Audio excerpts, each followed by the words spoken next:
How to remove stumps with a chainsaw. When you cut trees down, you will be left with stumps.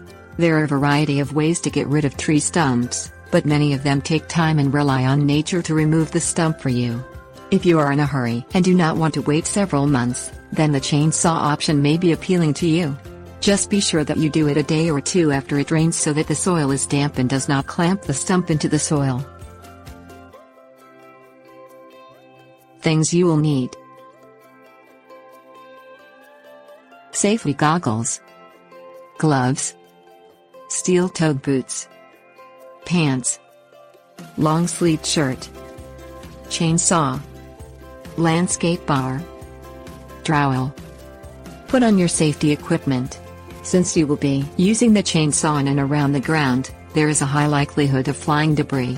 You should wear long pants and sleeves, steel-toed boots, gloves and safety goggles at all times. Cut the stump off as close to the ground as possible. If necessary, remove any remaining limbs that may have escaped when the tree was cut down. Be careful so that the chainsaw does not bounce back at you when you are cutting close to the ground. Move slowly and use firm pressure. Remove the dirt from around the stump. Use the trowel. You will need to expose all the roots, so you may end up digging several feet out from around the stump and a good 18 inches down. Cut through the roots. You can use the chainsaw for this part, but be very careful since you will potentially be digging into the dirt with it. This can quickly dull the blade. Do your best to remove the dirt from around the roots before you start cutting. Pry out the stump. Use the landscape bar to pry the stump out of the ground. Now that there are no roots holding it in place, you should be able to work it loose. If you spot an uncut root, then cut it with the chainsaw. If necessary, loosen more dirt around the stump to make it easier to remove. With patience, it will eventually dislodge and come out.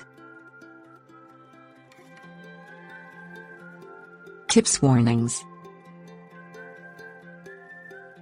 Cutting a series of slashes into a stump cut low to the ground will accelerate the rotting process by allowing more air and moisture into the body of the stump. This should not be your first chainsaw project. If you are not comfortable with this tool, do not start out by removing stumps with it.